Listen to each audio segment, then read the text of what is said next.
अस्सलाम वालेकुम ख़वातीन और हज़रात, शुरू करते हैं आज का सवाल। मैं हूं जिसका मेज़बान जुनैद सलीम। नाज़रीन, शो का आगाज़ कर रहे हैं एक ही ख़ानदान के मुख्तलिफ़ मेंबरान की बातों से, गिलों से, शिकवों से, मोहब्बतों से। जी अस्सलाम वालेकुम। जी वालेकुम अस्सलाम। जुनैद, क्या हाल है आपका? खैरियत से हैं? करकन साहब, आपकी सेहत भी ठीक है? जी अल्हम्दुलिल्लाह अल्हम्दुलिल्लाह। यार क्या गिले शिकवे, क्या प्रॉब्लम्स होनी है। बासूल अगर जिंदगी गुजारी जाए तो कोई मुश्किलें नहीं है। हाँ, ये ज़रूर है कि कुछ असूल बनाने चाहिए ज़िंदगी के, और वो असूल जो हैं उन पे फिर स्टैंड लेना चाहिए। और अल्लाह के फजल से हमेशा मैंने तो ये असूल रखा है, इसलिए ना बेगम से कभी इख्तलाफ हुआ, ना कभी औलाद से हुआ है। अक्सर जो अगली जनरेशन होती है उससे इख्तलाफात जो हैं वो बढ़ते हैं, पैदा होते हैं, मगर मैं अपने आप को अपडेट करता रहता हूँ। Communication gap with generation gap. जी हाँ, जी हाँ, मगर मैं ये गैप नहीं आने देता जी। मैं कहता हूँ कि जो नेक्स्ट जनरेशन है उसको भी लाजमन मौका भी देना चाहिए और उसकी सुननी भी चाहिए। बिल्कुल। हाँ, आपके इखलाकियात के, आपके मज़हब के हवाले से अगर कोई आपको ऑब्जेक्शन है तो उस पर आप ज़रूर स्टैंड लें। साहब, आप तो बहुत खुशकिस्मत है। मैं आपकी ये जो अगली जनरेशन है इससे मिला था अलहदगी में। बहुत अक्ल और दानाई की बातें करता है ये आपका। बड़ा अच्छा बच्चा है, बड़ा अच्छा बच्चा है माशाल्लाह। और ये इसमें एक खूबी है जुनैद साहब कि ये हर बात जो है वो सिर्फ बेगम से नहीं करता, हमारे साथ भी करता। असल बात ये है। जुनैद साहब वाकई बहुत अच्छा बच्चा है। खाना खुद खाता है अब। खाना तो खाना, चाय का प्याला खुद उठा लिया इसने। थोड़ा टाइम लगा, लेकिन उठा लिया। वेल डन बेटा, well done. Weight lifter dumbbell उठाता है ना, उस तरह उठाता है। तरबियत तो देखिए ना किस माँ की है। प्याला उठाने की तरबियत। अच्छा बाबा, तुम ही ले लो ये अवार्ड, हम नहीं बोलते उसको। मैं कोई उन दिनों नाइजेरिया तो नहीं रहता था। तो जुनैद साहब, मैं तो इनको बड़ी हौसला अफजाई करता हूँ इनकी, और मैं कहता हूँ कि भाई आप अपने मंजिल की तरफ जाने के लिए आप जो रास्ता इख्तियार करना चाहें, हमें अगर दूरी भी इख्तियार करनी पड़े या हमें अपना रास्ता बदलना भी पड़े तो we are ready, no problem. Colonel साहब, फलसफा क्यों झाड़ रहे हैं? सीधा बताएं कि बेटे का वीजा लग गया, वो बाहर जाना चाह रहा है हमें छोड़कर। अम्मा, किसका दिल करता है घर छोड़ के जाने को? अच्छा चांस मिल रहा है तो इस वास्ते जा रहा हूँ। तो बेटे नौकरी तो यहाँ भी लगी हुई है ना, ये क्यों नहीं कहते कि तुम्हारी बीवी की पट्टी है ये सारी? अम्मा, उसने पट्टी क्यों पढ़ानी है? मैंने खुद अप्लाई किया था। तो यहाँ इतनी अच्छी नौकरी है, वो क्यों छोड़ के जा रहे हो? अच्छा, वैसे कैसे मैंने कभी पूछा नहीं कि यहाँ क्या आपका बेटा जॉब करता है? मोर के पार बेचता है जी। क्या बात मतलब? होगी। जुनैद साहब माशाल्लाह MBA किया हुआ है। अच्छा, अच्छी जॉब है, यहाँ पे भी अच्छी जॉब है। एक ऑफिस में काम करता है, एक प्राइवेट कंपनी में। अच्छा, मैं समझता था यहाँ पे टुलंटन मार्केट में तोतों को दाना खाना सिखाता है। जुनैद साहब, मैंने रिश्ता करते हुए कुछ नहीं देखा, कुछ नहीं पूछा कि क्या करता है लड़का, क्या जॉब है इसकी। मैंने देखा कि शरीफ फैमिली है, नाइस लड़का है, सजीला बांका जवान है, तो मैंने शादी कर दी। हाँ, काम पास करके मैंने ये देखा, जरूर चेक किया कि सांस आता है कि नहीं। आपने तो अपनी दोस्ती की नजर कर दिया ना बेटी को, मतलब आपने दोस्ती की वजह से रिश्ता दे दिया ना। नहीं जुनैद भाई, मैं आपको एक बात बताऊं, दुरानी बड़ा प्यारा आदमी है। जी, हम दोनों ने जब बैठ के रिश्ते की बात की तो मैंने इसे कहा कि बच्चे की अभी नौकरी लगी नहीं है कोई अच्छी। तो इसने कहा कि यार रिस्क देने वाली अल्लाह की जात है, बेशक बेशक। जो इनके नसीबों में लिखा हुआ है वो इनको मिलेगा इंशाल्लाह। शरीफ बच्चा है, बस ठीक है, नो प्रॉब्लम। हाँ, इतना शरीफ है मेरा बेटा, इतना शरीफ कि गर्मियों में भी ऐसे ही घूमता है। तो बात ये है कि अब अगर उसे चांस मिल रहा है आगे बढ़ने के लिए, अच्छी तनख्वाह मिल रही है, और वो कंपनी जो है वो ये भी कबूल कर रही है कि बीवी को साथ ले आओ। अच्छा, आपको इतराज क्या है उसके बाहर जाने पे? जुनैद साहब, मैं दिल पर पत्थर रख के अपने लाडले को भेज भी दूं, लेकिन साथ ये जा रही है 3 गुना क्या 6 गुना भी ज्यादा तनख्वाह हो, इसलिए टगा बचने देना है। भाई मेरी बात सुनो, उनका आपस का मामला है, वो जाहिर है समझदार हैं, जवान हैं, शादीशुदा बच्चे हैं, खुद अपना सारा कुछ मैनेज करेंगे। तुम्हें क्या जरूरत है? अगर वो नहीं बचाएगा, वो अपनी बीवी पे लगाएगा, तो तुम्हें क्या तकलीफ है? या तो है ना, मुझसे तुम पैसे नहीं लेती, या मेरे दिए हुए पैसों पे तुम्हें पूरा नहीं होता, तो फिर तुम्हें उस पे नजर रखनी चाहिए। बच्चा अब शादीशुदा है, उसको अपनी जिंदगी गुजारने दो। अब्बू, मैं बोलना तो नहीं चाह रहा था, ना लेकिन बोलो बेटे, मुझे पता है तुम थक जाते हो। अब्बू मैं आपको अंदर की बात बताने लगा हूँ। अम्मी ये चाह रही है कि पिंकी मेरे साथ बाहर ना जाए, इसकी जगह पे मामू मेरे साथ जाएं। हाँ ख्याल रखेगा इसका। हवाई जहाज पे जाना है ना, बहरी जहाज पे नहीं है ना प्लान उनका जाने का। डैडी मैं तो इस बात पे हैरान हूँ कि इतने अच्छे काम में अम्मी इतनी नाफना डाल रही है। हालांकि सबसे ज्यादा पैसे की सेविंग मैं करती हूँ और इनको अच्छे बुरे काम की एडवाइस भी देती हूँ। साथ चली जाऊंगी, इनकी हेल्प करवाऊंगी ना। मान गई ना किसी की पट्टी है, मान गई नहीं ना। तो तुम उसको भाई को क्यों भेजना चाहती हो? उसका ख्याल रखेगा। किसका? बेटे मेरे का। ये मिट्टी खत है। वो शादीशुदा आदमी है, अपनी बीवी को साथ लेके जाने दो। क्या फजूल बात कर रही हो? तुम्हें आज तक भाई ही नहीं भूल रहा, हर काम में भाई को डाल लेती हो। भाईजान बिलीव करें, मैंने आप ही को खुद कहा है कि मुझे ना भेजें क्योंकि पीछे से भाईजान उदास हो जाएंगे। आए, मुझे मस्जिद में ले चलो, मैं नहीं उदास हूँ। बल्कि अगर साथ बहन को भी ले जाओ तो मैं उदास नहीं हूँ। जिस दिन मैंने आपको अदरक वाला अंडा बना के दिया था उस दिन तो आप कह रहे थे कि मेरा साथ ना छोड़ना। नहीं तुम चले जाओ, अब अदरक वाला अंडा ये बना लेते हैं, चले जाओ। हाँ हाय, बात बेटे और बहू की हो रही है और आप मेरे भाई के पीछे पड़ गए। तो बेटे और बहू को जाने दो ना, उसमें अपने भाई को मना करो ना, वो लोचना ना डाले। भाईजान मैं कब जाना चाह रहा हूँ बाहर? ये भांजे ने मुझे 2-3 दिन पहले कहा था कि मामू आप मुझे बाहर बहुत याद आएंगे, तो आप ही ने कहा कि आप साथ चले जाएं। जब तुम लोगों के वालिद साहब फौत हुए थे उस वक्त तुम चारपाई पकड़ के बड़ा रो रहे थे कि अब्बू आप मुझे बहुत याद आएंगे। उस वक्त क्यों नहीं तुम्हारी आप ही ने कहा कि साथ ही चले जाओ? और वैसे भी आपका भांजा लंदन जा रहा है, आपकी बहुत याद आएगी तो लंदन जू चला जाएगा। बहरहाल जुनैद साहब, ये इंतहाई फजूल बात होती है इस बात को झगड़ा बना लेना। अगर बच्चे जो हैं वो अपनी खुशी से जाना चाह रहे हैं और वो समझते हैं कि हम अगर बाहर जाके सेटल हो जाएं तो हमारी लाइफ ज्यादा अच्छी हो सकती है, तो चले जाएं। अब क्या किया जाए? वैसे सच्ची बात यही है, हम इसका अक्सर अपने शो में भी जिक्र करते हैं कि जब शौहर को बाहर जाना पड़ जाता है तो मेरा ख्याल है कि उसकी पहली तरजीह यही होनी चाहिए कि बीवी बच्चे साथ जाएं, अगर कोई बहुत बड़ी मजबूरी आड़े ना आ रही हो। मजबूरी है ना, क्या इससे बड़ी क्या मजबूरी होगी कि मेरा इकलौता बेटा है, मेरा जिगर का टोटा है, मैं सिर्फ 5 मिनट ना देखूं तो मेरा दिल डूबने लग जाता है। खुद भी डूब जाओ दिल के साथ। मैं भी अपने माँ बाप का इकलौता बेटा था, तो आप बाहर तो नहीं ना गए, यही थे ना आप। ये भी मगर मेरी तुमने भी मेरी जान नहीं छोड़ी। घर से मुझे ले गई और खुद भी मेरे साथ चल पड़ी। जहां जहां ट्रांसफर होता रहा हूं तो मैं साथ लेके जाता रहा हूं ना। हाँ तो वो पाकिस्तान था ना, ये मुल्क से बाहर है। मुल्क से बाहर है तो माँ बाप से दूर हो रहा है ना, मसला तो ये है। मैं भी अपने माँ बाप से दूर हुआ था। जुनैद साहब, जब भी मेरे वालिद साहब की तबीयत खराब हुई मैंने इसे कहा क्या उनको देखा है? नहीं जी, मेरा बच्चा छोटा सा है, मैंने उसे संभालना है, मेरे बच्चे की तबीयत ठीक नहीं है। अपने जिंदगी के जो मामलात हैं ना, जिस तरह आप दूसरों के साथ रखते हैं अपने साथ भी फिर वही तवक्को रखें, वही होना है। वैसे माफ करना बहन जी, मेरी भी एक ही बेटी है, आपका तो खैर से बेटा भी है बेटी भी है, मैं भी तो जाने दे रहा हूँ अपनी बेटी को बाहर। रानी, तुम पढ़े लिखे आदमी हो, सुलझी हुई शख्सियत हो। क्या मैं जाहिल हूँ? बेशक। इससे बड़ी जहालत और क्या हो सकती है? क्या आप एक शादीशुदा बेटे को अपने परांदे के साथ बांध के रखना चाहती हैं? पर उसकी शादी हो चुकी है, उसके मामलात जो हैं अब उसमें उसकी बीवी दखलंदाजी कर सकती है। हम मशवरा दे सकते हैं जुनैद साहब। राइट। अगर बच्चा नहीं मानता तो हम जिद नहीं कर सकते उसके। और शरीके हयात को शरीके हयात क्यों कहा जाता है? वो इसलिए तो नहीं कहते ना कि उसने लूडो खेलनी होती है। शरीके हयात का मतलब है कि फैसले मिलजुल के किए जाते हैं। उसकी शरीके हयात जाने और वो जाने, असल में जो बीच में एक शरीके वाह हयात है ना जी, ये मामलात को फसाद की बिगाड़ता जड़ है। जानबूझ के ये इस तरह की बातें करता है कि फिर बहन भी स्टैंड लेती है, उसके कान भरता है, ये क्यों जा रहा है, ये बीवी को लेके। क्या पता इसे के बाहर क्या है क्या नहीं है। अम्मी प्लीज ना लड़ें, खुशी से भेज दें, वरना जाना तो मैंने है ही। ये देखा, लहजे में धमकी देख रहे हैं ठीक है आप? ना, ठीक है। आखिर में यही होता है।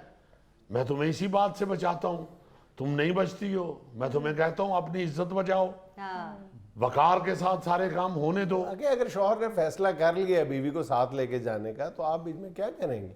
मेरा मतलब है जुनैद साहब कि बेटा भी कई दफा कह चुका है कि अम्मी हमने डिसाइड कर लिया है, प्लीज प्लीज। अब कितनी दफा इसे प्लीज कहें? भाईजान सनी को सेट तो हो लेने दें, फिर बहू रानी को भी भेज देंगे। तुम सनी की बीवी हो या ये सनी की बीवी है? मैं ये वो खुद ही अपने मामला तय कर लेंगे। आप अपनी बहन और बहनोई तक ही रहें, जो आपको कई सालों से बर्दाश्त कर रहे हैं। मैं यकीन करे दिल पे पत्थर रख के जा रहा हूँ, आपको छोड़ नहीं सकता। इस तरह की बातें ज्यादा किया करो ताकि अल्लाह सुन ले और कोई बंदा तुम्हारे दिल पे पत्थर मारे। अब्दुल इस्लाम साहब तो बाज ही नहीं आ रहे। मैं छोटे साहब का सामान पैक कर रहा था तो बार बार आके देख रहे थे, ये क्या रख रहे हो, ये क्यों रख रहे हो। मैंने कहा जो छोटी बाजी ने मुझे कहा मैं तो वो रख रहा हूँ। शरफू, मुझे कोई इतराज नहीं, मैं तो इसलिए देख रहा था कि उसका वजन ज्यादा ना हो जाए। ये रोटी खाते हुए भी सोचा करो कि कहीं मेरा वजन ना ज्यादा हो जाए। भाईजान, मैं आपके इसलिए ताने सुन लेता हूँ कि डैडी की हुई वसीयत मुझे याद आ जाती है। उनकी जिंदगी में तो तुमने उनकी कोई बात मानी नहीं। ये कौन सी वसीयत है जो तुम्हें नहीं भूल रही? और कौन सी डैडी की वसीयत, डैडी की वसीयत, डैडी की वसीयत। डैडी तेरे बड़े डीजी खा के लगा रही थे। वार्ड लैंड सुपरिटेंडेंट थे। दुरानी भाई, और वो सिर्फ ये वसीयत कर गए हैं कि बहन का घर ना छोड़ना। वो कोई बता के नहीं गए मेरी कोई प्रॉपर्टी है, मेरा कोई प्लॉट है, मैंने कोई लाकर में सोना रखा हुआ है। कह रहे थे डैडी ने वसीयत में 50 घरों की लिस्ट छोड़ी थी जिनसे डैडी मंथली लिया करते। ऐसी बातें ना करें बाबूजी, लोधरा में 2.5 किले जमीन थी, अच्छा। कब्जा कर लिया उस पर। नहीं नहीं नहीं नहीं, 2.5 किले नहीं थी। जहांगीर तरीन वाली सारी जमीन पहले आपके डैडी की थी। नाज़रीन, यहाँ में लेनी एक छोटी सी कमर्शियल ब्रेक, हमारे साथ रहिएगा। जो डेली रूटीन होती थी वो या नमाजों के जिक्र के साथ होती थी, नमाज हमारा पैरामीटर होता था, या खाने होते थे। नमाज हमने वैसे छोड़ दी है और खाने हमने लेट कर दिए।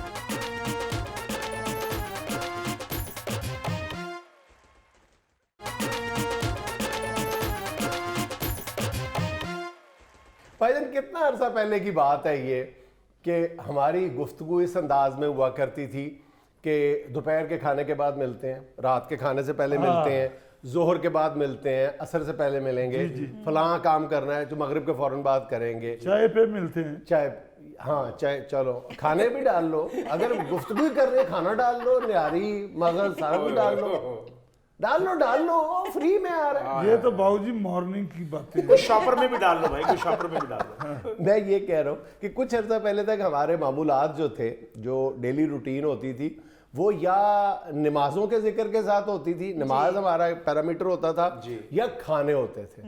नमाज हमने वैसे छोड़ दी है और खाने हमने लेट कर दिए। एक बड़ी अजीब बात है, एक मेडिकल एक्सपर्ट मुझे बता रहा था, वो कह रहे थे कि जी हमारे यहाँ इस वक्त जो है वो 24 घंटे में हमने 4 घंटे अपना टाइम जो है वो एंटी क्लॉकवाइज जो है वो पीछे कर लिया।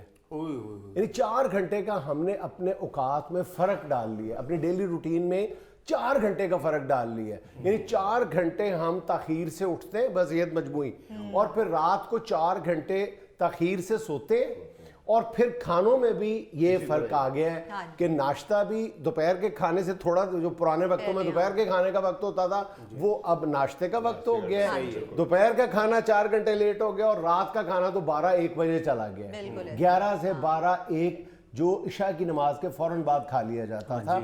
अच्छा, अब ये बज़ाहिर तो इसमें ऐसी कोई बात नहीं लगती, लेकिन ये बहुत बड़ी बात है। ये आपकी सेहत के साथ भी मजाक है और आपकी मईशत के साथ भी नुकसान है। मईशत तो हम अक्सर, आप भी इस पर बात करते रहते हैं कि आप सारी रात जागना, ठीक है, और खामखा जागना, ठीक है। ये जो अब 4 घंटे का नुकसान क्यों हो रहा है, हमने 24 में से 4 घंटे कम क्यों कर लिए? वो इस वजह से कर लिए कि जो हम रात को 4 से 6 घंटे एक्स्ट्रा जागते हैं, जो पहले नहीं जागते थे, वो जाया है। वो हम सिर्फ सोशल मीडिया की नजर कर देते हैं ना, बिजली का भी खर्चा, हाँ बिजली का भी खर्चा। इससे पहले वो जो 4-6 घंटे थे वो आप जल्दी सोते थे, सुबह जल्दी उठते थे। अब हो ये रहा है कि ये तो मईशत के साथ सीधा सीधा नुकसान है। एक तरफ हम अपने जो है वर्किंग आवर्स बचाने की बात करते हैं, एनर्जी बचाने की बात करते हैं, छुट्टी एक ज़्यादा पूरी दुनिया में बहस है कि जी जो वर्किंग डे है ये कम कर दिए जाए, 4 दिन काम और 3 दिन छुट्टी कर दी जाए। हम तो वेली कौम है, हम तो रात 1-1, 2-2 बजे तक बगैर किसी बात के जाग रहे हैं। और फिर हो क्या रहा है कि फिर हमने खाने के औकात भी उसी तरह आगे कर दिए हुए हैं। रात को अब डॉक्टर्स ये कहते हैं कि आप कोई भी मील लेते हो, खाना खाते हो, तो उसको एटलीस्ट 8 to 10 आवर्स, 8 से 10 घंटे लगते हैं मुकम्मल तौर पे हजम होने में।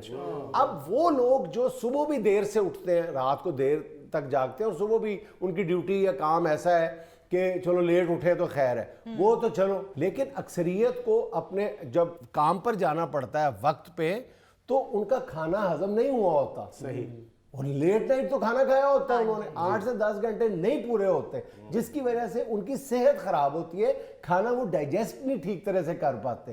जुल्फी साहब, एक तो लेट खाया होता है, ऊपर से पता नहीं कितना खाया होता है। कितना खाया होता क्यों है? जी गोगा जी? बिल्कुल वो वैसे ही लेट जाते हैं उधर ही, जिधर खाना खाया उधर ही गड़म वो खाया इतना होता है कि खाने के वजन से ही पीछे गिर जाते हैं। ये देखा मैंने अक्सर। जी जी। अगर खाने में कस्टर्ड हो तो फिर वो जल्दी गम कर देता है ना। जुल्फी, तुम्हारी तीनों चारों डिशें बोतल के ढक्कन में आ जाती हैं। अब तो बहुत से लोगों को मुद्दत हो गई है सुबह उठे हुए, रात को जल्दी सोए हुए। मदद हुई है यार को मेहमा किए हुए। नहीं, ये बहुत सारे लोगों को मैंने सुना है कि वो सुबह जब उठते हैं तो कहते हैं कि जनाब हमने को 2 साल बाद सुबह देखी है, सूरज तुलू होते देखा है। बिल्कुल। फजर के वक्त उठने की आदत ही नहीं रही। बिल्कुल 2 घंटे पहले तो आप सोए। नहीं जी, राती जल्दी सोवो, सवेरे उठो, सूरज के मत्थे लगो, दी ताड़ी कादी लड़ाई है। क्यों जी वारी साहब, अजीजी वो भाई अपने ना- से किस बात की लड़ाई है? वो अपने राह जा रहे हैं, तुझे अपने काम पे जाना। जी गोगा जी कुछ कहना चाह रहे हैं? जी गोगा जी। अजीजी भाईजान, जो लोग सुबह सुबह उठते हैं उस वक्त फिजा और होती है, और सूरज जो है उस वक्त कम तबश में होता है। ताजा। जी जी, उस वक्त चेहरे पे रौनक आ जाती है जो उठते हैं। दरख्त जो आप है, सुबह सुबह उठते हैं जी अल्हम्दुलिल्लाह जी। तो आपके चेहरे पे रौनक क्यों नहीं है? किधर गया? बस अजीजी भाईजान, ये मेडिसिन ने बेड़ा कर दिया मेरा। जाली मेडिसिन बेचते हैं? नहीं, लोग बेचते होंगे, मैं तो मरीज हूं ना, मैं तो कह रहे खाता जाली हूं। मेडिसिन की वजह से मेरा ये हाल हुआ है, चेहरे पे रौनक नहीं आई। चेहरे पे रौनक है अच्छा, आपके है? जी, ये लाइटों की वजह से जरा धुंधला आप अस्पताल देखते हैं बाद में? मैं देखता हूँ जी। तो रौनक देखते हैं अपने मुंह पे? जी सर, अब तो HD रौनक होती है।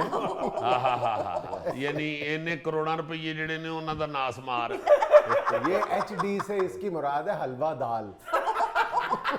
यार बात ये है कि असल में रिवाज जो है ना पाकिस्तान में खास तौर पे जी, वो सारा ही पुट्ठा हो गया हुआ। और पुट्ठा मेरा ख्याल है इसलिए हुआ है कि हमने ना वो हमें आपड़ थापड़ पड़ गई है, ख्वाहिश बड़ी बढ़ गई है, लालच बड़ी बढ़ गई है। वरना लोगों के पास बहुत टाइम होता था जी जी। आराम करने का, कैलूला करने का। अब मैं नहीं कभी किसी को देखता कि कोई गर्मियों को दोपहर पे सोया हो।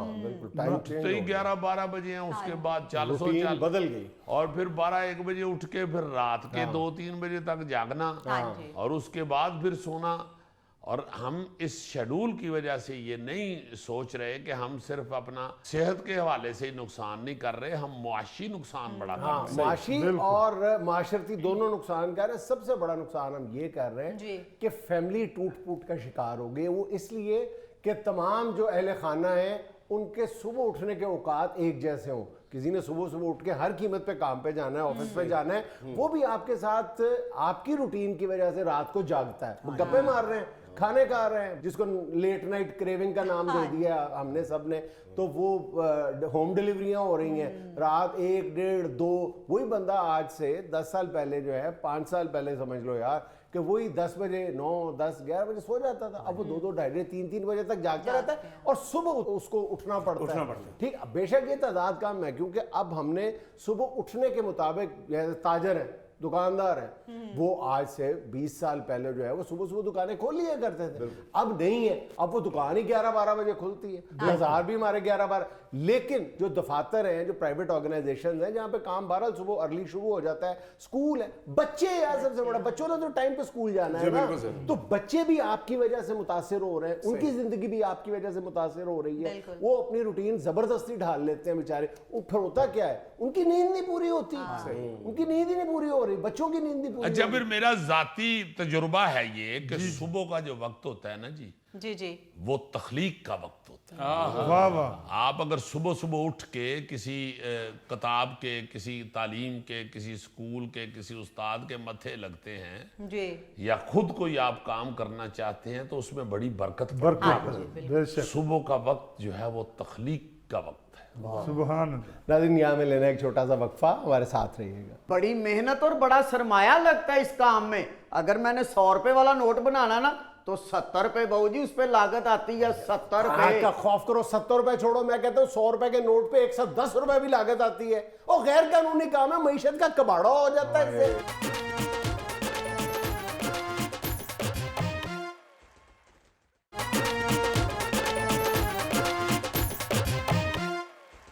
नाज़रीन, जाली करेंसी हमारे यहाँ मईशत के लिए भी उतनी ख़तरनाक है जितनी हमारी माशरत के लिए।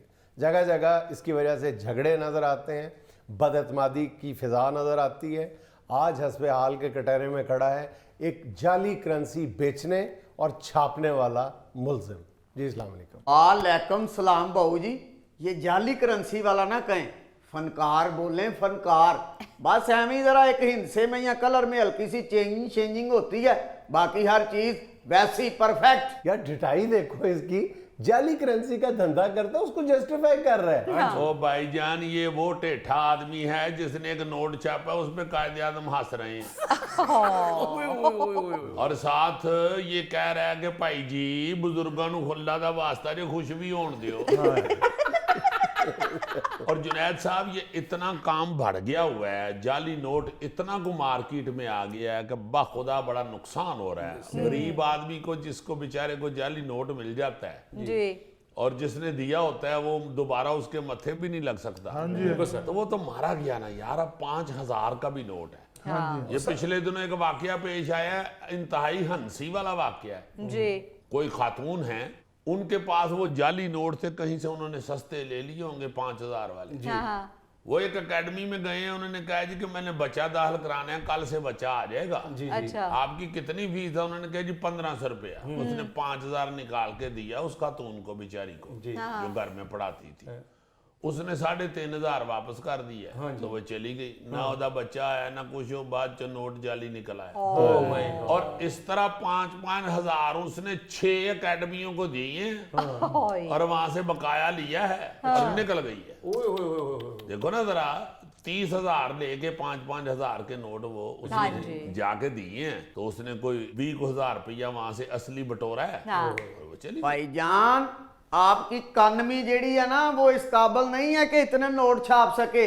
ये हमारी सपोर्ट है, जो नोट मार्केट में आता है और डिमांड एंड सप्लाई पूरी हो रही है बहू जी। कितना ढीठ इंसान है यार, मतलब कटहरे में खड़ा होकर अपने जुर्म का इतराफ कर रहा है। मैं कहता हूँ जी कि हमारे यहाँ इंसान भी ऐसा नहीं था कि इंसानियत पूरी हो जाए, फिर अल्लाह ताला ने ये इज़ाब हम पे नाज़िल किया। सर, ये नकली नोट ऐसा बनाते हैं, बाज़ औक़ात मशीन भी नहीं पकड़ पाती। अजी मशीन नहीं पकड़ पाती, मगर ये अल्लाह की पकड़ से नहीं बच सकता। हाँ जी ये एक बहुत बड़ा जुर्म है, बहुत बड़ा गुनाह है। आप देखो ना कि ये जिन गरीबों के साथ हाथ कर जाते हैं या इनकी वजह से हाथ होता है, हाँ जी जब मार्केट में नोट आता है तो वो फिर बिखर जाता है, वो फैल जाता है। वो कहीं ना कहीं किसी ऐसे मस्कीन के हथे अगर आ जाए या उसको मिल जाए जिस बेचारे के पास वही है और उसने दवाई भी लेनी है, उस बेचारे ने को अपने घर में माँ की दवाई लेके जानी है, अपनी दवाई लेनी है, को अपने बच्चे की लेनी है दवाई,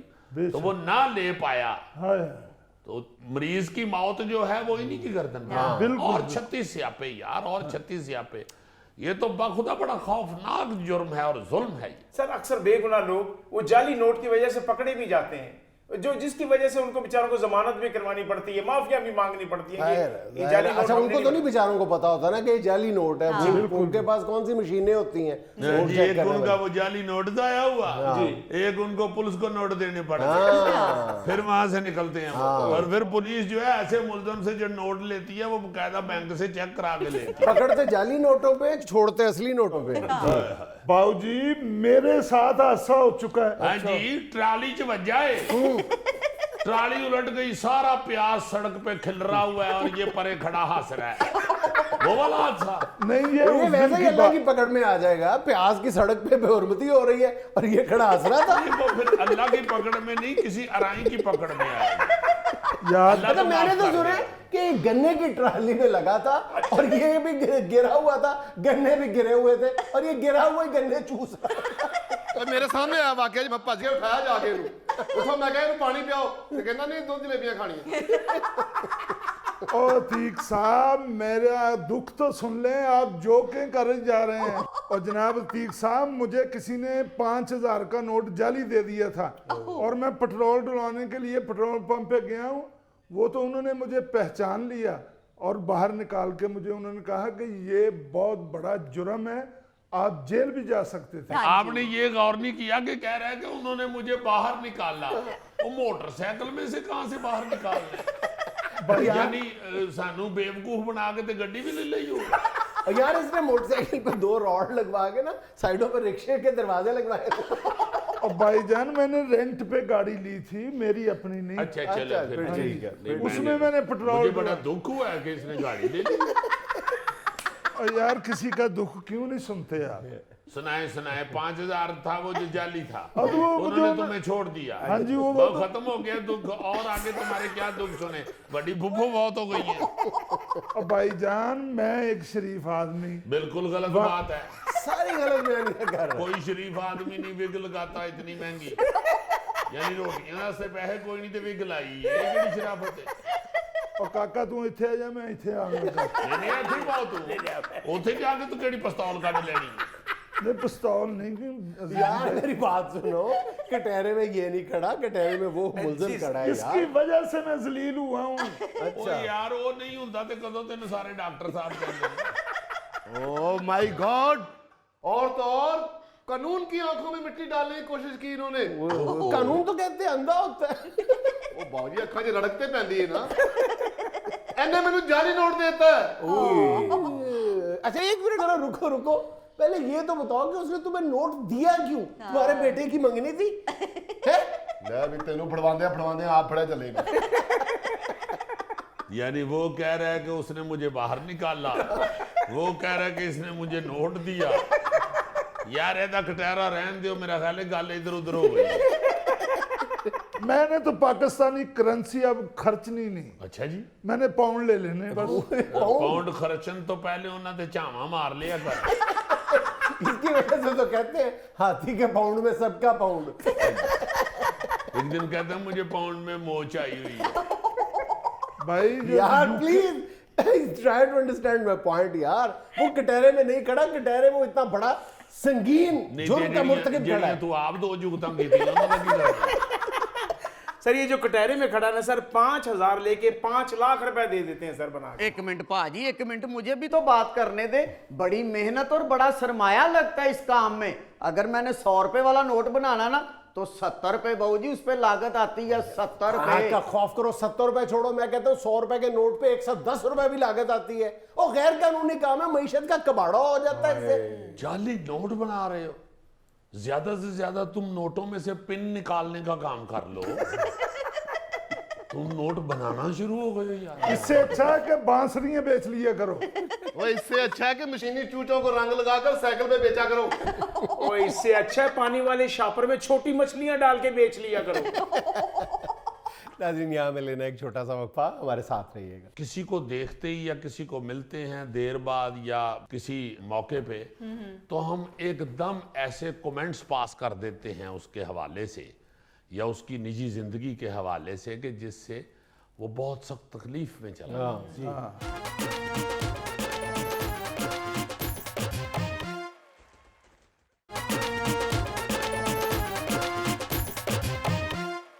लो जी, आज की बद तहजीबियों में मैं एक ऐसी बात करने लगा हूं जी जी जो बहुत ज्यादा तवज्जो की तालब है, जिससे हम बहुत ज्यादा बेहतियात हो गए हुए हैं। हमें ये अंदाजा ही नहीं कि हम ये क्या कर रहे हैं। अच्छा वो ये है कि हम किसी को देखते ही या किसी को मिलते हैं देर बाद या किसी मौके पे, तो हम एकदम ऐसे कमेंट्स पास कर देते हैं उसके हवाले से या उसकी निजी जिंदगी के हवाले से कि जिससे वो बहुत सख्त तकलीफ में चला जाए। या टेंशन में चला जाता है, या उसका बड़ा काम खराब हो जाता है। बिल्कुल। मतलब जैसे सेहत के हवाले से हम अक्सर कह देते हैं कोई तेन की हो गया है, मेरा दिल करता है कि वो कहे कि मैनू छड़ तेन की हो गया है। ये बात है। बल्कि यही तक कि इत्तेफा नहीं करते, ये कहते हैं यार तू अपने टेस्ट करा, दूसरा तो रंग पीला पै गया, ओए तेनू हेपेटाइटिस नहीं हो गया, मतलब आखिर तक जाते हैं। अब बीमारियां साथ बतानी शुरू हो जाते हैं। हाँ जी। इसी तरह कपड़ों के हवाले से हम बड़े बुरे कमेंट्स पास कर देते हो, ये पाया ही यार खुदा के लिए ये क्या एकदम क्यों आपने ऐसा कह दिया कि वो बेचारा जो है वो डिसहार्ट हो जाए, उसका दिल टूट जाए, दिल टूट जाए उसका। या किसी भी शक व शुबे का इजहार करने लगे, तजब्जुब में मुब्तला हो जाए। मतलब अगर कोई बंदा कोई बाइक नहीं लेता है, कोई गाड़ी नहीं लेता है, कोई चीज़ नहीं लेता है, तो ज़रूर तबसरा करते हैं और यार इसी लेनी यार, ये बड़ा यार अब वो ले बैठा है यार, उसको क्यों तुम यार इसी लेनी। तो खरीदन तो पहले मेरे को तो पूछ लेना। हाँ, मुझसे एक दफा पूछ लेते। बंदा पूछी यार मैं हर गल कदों तेरे को पूछ रहा, तू तो आप बीवी को पूछ के काम कर रहा। मैं आपको नहीं कह रहा, वैसे बात कर। अच्छा, एक और बड़ी अजीब सी चीज है जी। हम ऐसे ही ना अजराह तफन्नन कह लें या लाड में या दिल रखने के लिए दोस्त की बीवी को ये जरूर कह देते हैं उसके सामने, दोस्त की बीवी के सामने ऐसे ही दोस्त को जिसके साथ जरा फ्रैंकनेस होती है, शुक्र कर भाभी के आने की वजह से तू ठीक हो गया, वरना तू टगे दा बंदा नहीं से। हाय ओ भाभी जेड़ी वो तो चौड़ी हो गई, आपने यार उसकी क्यों बेचारे की बेइज्जती करवा दी। आप इस तरह कहेंगे भाई माशाल्लाह माशाल्लाह खूब जोड़ी है आपकी, भाभी भी बहुत अच्छी है, तुम भी भाभी, हमारा दोस्त भी बड़ा अच्छा है, हमारा भाई बहुत अच्छा है। सही। मेरा मतलब है कि एम एक को खुश करने के लिए या उसकी नजर में ये रखने के लिए कि आपका वो दोस्त बहुत अच्छा है, वो आया है तो फिर चाय और बिस्कुट भेजूंगी मैं ड्राइंग रूम, सिर्फ अपने 2 बिस्कुट हंसते दोस्त की बेइज्जती करा के निकल जाने भाई। दोनों को इज्जत दें, दोनों को इक्वल इज्जत दें आप। अच्छा, एक और बड़ी अजीब सी बात है कि हम फैमिलीज मिलते हैं जब एक दूसरे को, तो हम बच्चों के हवाले से बड़ी बुरी बात करते हैं, बच्चों की जिसामत के हवाले से या बच्चों की कोई किसी शरारत के हवाले से इस तरह का मजाक या इस तरह के कमेंट्स पास कर देते हैं जिससे दिल टूट जाता है माँ बाप का दिल टूट जाता है। और बच्चा बेचारा जो है वो, अब वो बच्चे नहीं हैं जो सुन के हाथ हो जाए बैठे रहे,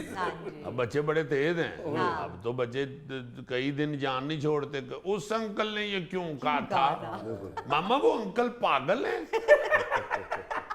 तो उन्होंने फिर ये क्यों कहा था, मोटू ना वो बेचारी एक जोगी क्या हो पुत्र अंकल पागल तो ना वो क्लियर करने जोगी। किस तरह भी नहीं होना चाहिए। आप जब किसी दोस्त के यहाँ या किसी रिश्तेदार के साथ फैमिली मीटिंग्स जब होती हैं, आप आपस में फैमिलियां मिलती हैं, तो बहुत मोहतात रहना चाहिए। और फिर जब फैमिलियां आपस में मिलती हैं तो ये लाजमन कोई ना कोई शोखी ऐसी, कोई शेखी बखेरने के चक्कर में वो खातून खाना या कोई बंदा ज़रूर ऐसी बात करता है जिससे अपनी अमारत को उजागर करता है और दूसरे की गुर्बत को निशाना बनाता है। ये बड़ी खतरनाक चीज़ है, बड़ी खतरनाक चीज़ है। बच्चों का दिल टूट जाता है, बच्चे नेगेटिव सोचना शुरू हो जाते हैं। बच्चे अगर उनके पास अल्लाह ना करे, सबको अल्लाह पाक दे ज़्यादा से ज़्यादा, अल्लाह ना करे अगर कोई बेचारा गरीब बच्चा है तो वो नेगेटिव सोचना शुरू कर देता है,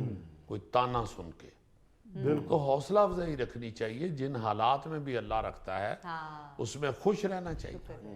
क्या जरूरत है इस तरह की कोई बात करने की। जी जी, किसी माड़े आदमी की तारीफ करना और उसकी इज्जत करना, अल्लाह पाक भी खुश होते हैं। हाँ जी, हाँ जी, उसकी हौसला अफजाई करनी चाहिए कि वो आदमी बेहतरीन है, बहुत बढ़िया है, वेरी गुड है। इस तरह के आप कमेंट्स पास करते हैं तो वो बेचारा हौसले में रहता है। बब्बर शेर, शहजादा, चीता, ए अल्फाज कह के अद्धा महला गोगा जी को काम करवा लेंदा। अल्लाह गोगा जी को ये ज़हन में होना चाहिए कि केड़ा चीता है जिहदे च हवा भरी जाती है, या बब्बर शेर केड़ा जिहड़ा विग ला के फिरदा है, या केड़ा शहजादा है जिहड़ा छापर च नियाज लैके घर जांदा। अजीजी भाईजान, तुसी हुणे ये लेक्चर दे रहे सी कि किसी का मजाक नहीं उड़ाना चाहिए, हुण तुसी सारे शुरू हो गए। यार गोगा जी बात समझा करो, लोगों को पता है कि तुम खुराक के हवाले से बहुत मशहूर हो। मैंने नहीं, वो जुल्फी ने कहा है कि गोगा जी को मलेदार शेर बब्बर चीता कहते हैं। मैं अजीजी साहब ਇਹਦੇ ਕੋਲੋਂ ਇਹੀ ਤੇ ਪੁੱਛਣਾ ਚਾਹ ਰਿਹਾ ਕਿ ਬੱਬਰ ਸ਼ੇਰ ਚੀਤਾ ਕਹਿੰਦੇ ਤੈਨੂੰ ਗਸ਼ ਨਹੀਂ ਪੈਂਦੀ? यार पीछे ढोल लगा के कह लेता है। क्या बड़े भाई से कहते हैं कि थोड़ी देर मुझे पकड़ के रखना? हाथी नहीं कहता, क्योंकि एक दफा हाथी कहा था इसने तो इसे कड़ल पड़ गया। ये जो बात हो रही है ना जी के फैमिली मीटिंग्स, जी सर, मैंने अक्सर देखा है कि जब रिश्तेदार भी बेचारे आते हैं ना माड़े, जी अब ये हो गया हुआ है कि पेरेंट्स जो है ना घर में जो अच्छे घरों के लोग हैं, उनका अगर कोई बेचारा माड़ा रिश्तेदार आ जाए ना जी, हाँ जी, तो वालदैन खुद बच्चों को ये तरबियत दे रहे होते हैं कि बेटे इनके साथ नहीं खेलना, जाओ अपने कमरे में, छुप छुप के उनको समझा रहे होते हैं। ऐसा नहीं होना चाहिए बच्चों को, बल्कि छोड़ें, डरे ना, कुछ नहीं। वो गरीब का बच्चा जो है, वो हो सकता है आपके बच्चे को कोई ऐसी बात बता जाए जो उसको किताबों में या आलमों से भी ना मिले। क्या बात है। बिल्कुल। इसलिए आप हर किस्म की सोसाइटी में बच्चे को लिव करना सिखाएं, बल्कि उसको ये सिखाएं कि माड़े आदमी से प्यार करते हैं, बिल्कुल मोहब्बत करते हैं। पैसों से नहीं बंदा अच्छा बुरा होता, बिल्कुल। असल तो किरदार की वजह से अच्छा बुरा होता है। पैसे तो अल्लाह पाक ने दिए हुए हैं, आपको ज्यादा दे दिए, उसको कम दे दिए, इसमें कौन सी चोगी वाली बात है। नाज़रीन, ये था आज का अस्पहाल, और चलते चलते एक खूबसूरत शेर। इससे अंदाजा लगा हिज्र की कड़वाहट का, इससे अंदाजा लगा हिज्र की कड़वाहट का, कि तेरा आखिरी खत दीमक से भी खाया न गया। खुश रहें, खुश रखें। आपसे मुलाकात होगी इंशाल्लाह कल। अल्लाह हाफिज।